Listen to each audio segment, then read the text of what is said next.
Ready start. विज्ञान की सहायता से मनुष्य ने केवल तीव्र प्रगति ही हासिल नहीं की बल्कि अपने जीवन की अनेक जटिल समस्याओं के हल भी निकाले हैं। संतानहीनता पहले एक ऐसी समस्या थी जिसका समाधान संभव ही नहीं था, लेकिन अब इस समस्या का हल निकाला जा चुका है। वास्तव में ऐसी समस्या के समाधान के लिए टेस्ट ट्यूब बेबी अर्थात परख नली शिशु की अवधारणा का विकास हुआ है। प्रयोगशाला में टेस्ट ट्यूब में गर्भाधान करवाकर शिशु को जन्म देने की तकनीक कृत्रिम परिवेशी निषेचन कहलाती है। इसे अंग्रेजी में इन विट्रो फर्टिलाइजेशन IVF कहा जाता है। यह ऐसी तकनीक है जिसकी सहायता से महिलाओं में कृत्रिम गर्भाधान किया जाता है। इस प्रक्रिया में किसी महिला के अंडाशय से अंडाणु को अलग कर उसका संपर्क शुक्राणु से शरीर से बाहर एक परख नली में कराया जाता है।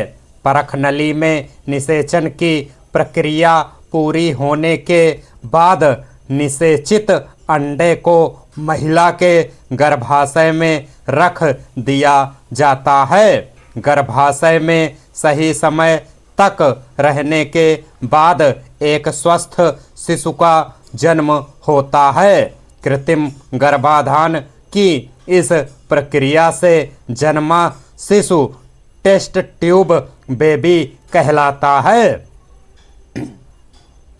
British physiologist professor Robert Edward ने निसंतान दंपतियों की मदद के लिए टेस्ट ट्यूब बेबी अर्थात इन विट्रो फर्टिलाइजेशन IVF तकनीक का विकास 20वीं सदी में 70 के दशक में किया था।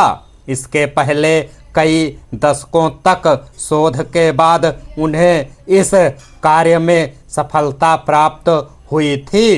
एडवर्ड को इस कार्य में स्त्री रोग विशेषज्ञ पैट्रिक स्टेपटो का विशेष सहयोग प्राप्त हुआ।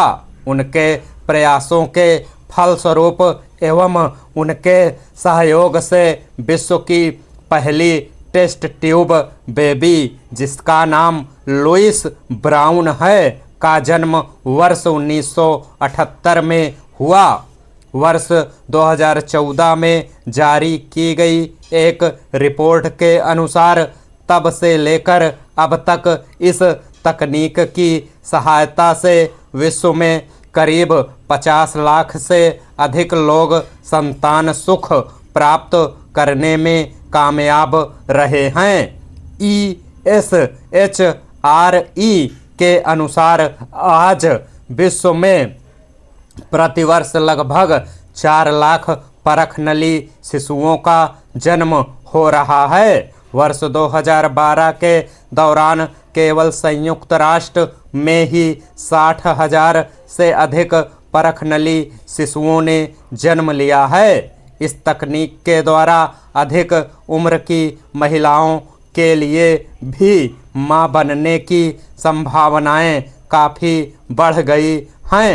अमेरिकी लेखिका मिरियम जाल के शब्दों में यह तकनीक टेस्ट ट्यूब बेबी 35 वर्ष से ऊपर की महिलाओं के लिए महत्वपूर्ण है, जो प्रायः बच्चे जनने में असफल हो जाती हैं। इन विट्रो फर्टिलाइजेशन तकनीक के आविष्कार के महत्व को समझते हुए वर्ष 2010 में रॉबर्ट एडवर्ड को चिकित्सा विज्ञान के नोबेल पुरस्कार से सम्मानित किया गया। नोबेल पुरस्कार देने वाली समिति ने पुरस्कार देने का कारण बताते हुए कहा तथा संतानोत्पत्ति में असमर्थता एक ऐसी समस्या है